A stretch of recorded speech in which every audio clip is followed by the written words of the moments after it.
October 8th.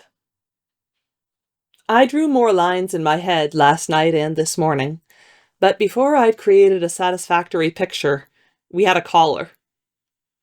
I barked twice when the door chime sounded, because it was expected of me. The master went to the door, and I followed. A tall, solidly built man, dark-haired, was on the stoop, and he smiled. "Hello," he said. "My name's Larry Talbot. I'm your new neighbor, and I thought I'd come by and pay my respects." "Won't you come in and have a cup of tea with me?" Jack said. "Thank you." Jack led him into the parlor and seated him, excused himself, and went to the kitchen. I stayed in the parlor and watched. Talbot glanced several times at the palm of his hand. Then he studied me. "Good boy," he said. I opened my mouth, let my tongue hang out, and panted a few times, but I did not approach him.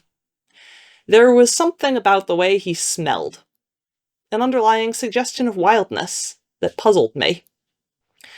Jack returned with a tray of tea and biscuits, and they chatted for a time, about the neighborhood, the weather, the recent rash of grave robbings, the killings. I watched them. Two big men, the air of the predator about each, sipping their tea now and discussing the exotic flowers Talbot cultivated, and how they might fare, even indoors in this climate.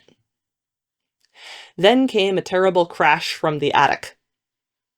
I departed the room immediately, bounding up the stair, swinging around corners, up another stair. The wardrobe doors were open. The thing stood before it. "Free," it announced, flexing its limbs, furling and unfurling its dark scaly wings. "Free." "Like hell," I said, curling back my lips and leaping. I caught it directly in the midsection.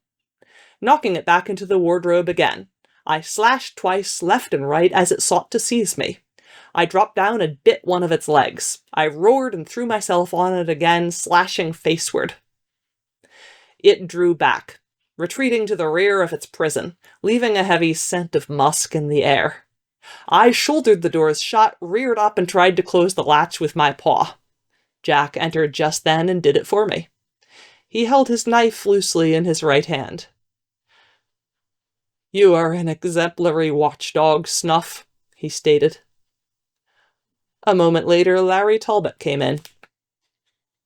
"Problems?" he said. "Anything I can help with?" The blade vanished before Jack turned. "No, thank you," he said. "It was less serious than it sounded. Shall we return to our tea?" They departed. I followed them down the stairs, Talbot moving as silently as the master.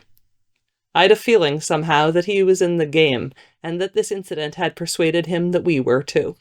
For, as he was leaving, he said, "I see some busy days ahead before this month is out.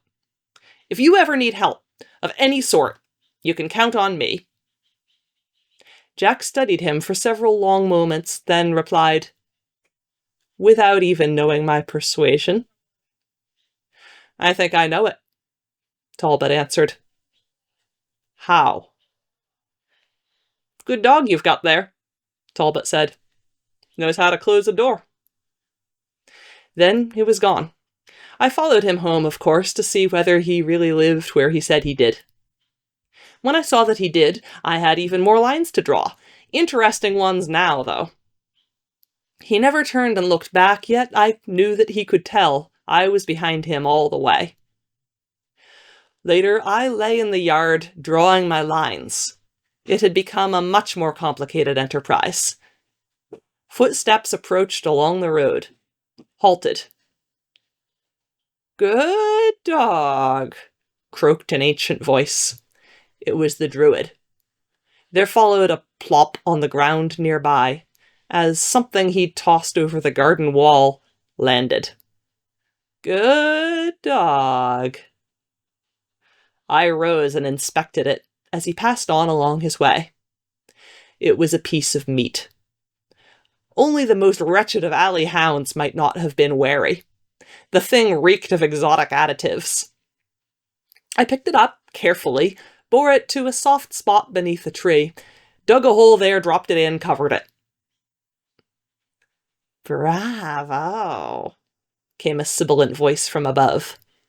"I didn't think you'd fall for that one." I glanced up. Quicklime was coiled about a branch overhead. "How long have you been there?" I asked. "Since your first visitor came by, the big one. I've been watching him. Is he in the game?" "I don't know. I think he may be, but it's hard to tell. He's a strange one. Doesn't seem to have a companion." "Maybe he's his own best friend. Speaking of which..." "Yes?" "The crazy witch's companion may be running out of steam about now." "What do you mean?" "Ding dong dell." "I don't follow you." "Literally, Pussy is in the well." "Who threw her in?" "Macabre, full of sin." "Where is it?" "By the outhouse full of shit. Back of Crazy Jill's place. Keeps it from going dry, I guess." "Why tell me? You're the antisocial one." "I've played before," he hissed. "I know it's too early in the game to begin eliminating players. One should wait till after the death of the moon. Macabre and Morris are new at it, though."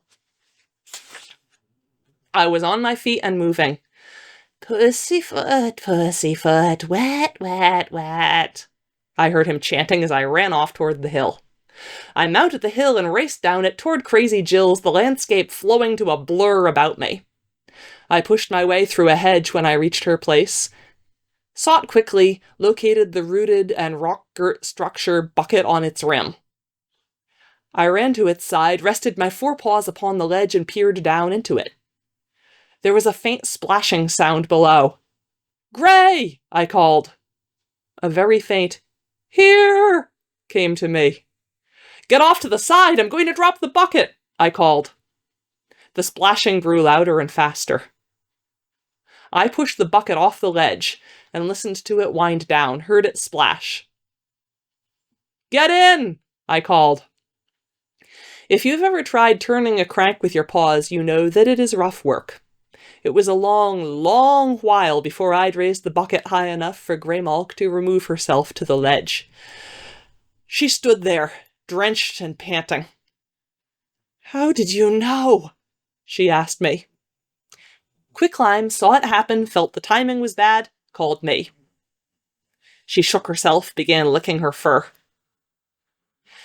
"Jill snatched a collection of Morris and Macabre's herbs," she said between licks. "Didn't go inside their place, though. They'd left them on their porch. Nightwind must have spotted us." "Anything new?" I told her about Bubo's visit last night and Talbot's this morning. "I'll go with you," she said. "Later, when I'm rested and dry, we'll check out the Count's crypt." She shook herself again, licked again. "In the meantime," she went on, "I need a warm place and some cat-nappery." "I'll see you later then. I have to check some things around the house." "I'll come by." I left her there near the outhouse. As I was making my way through the hedge, she called out, "By the way, thanks." "De nada," I said, and I moved on up the hill.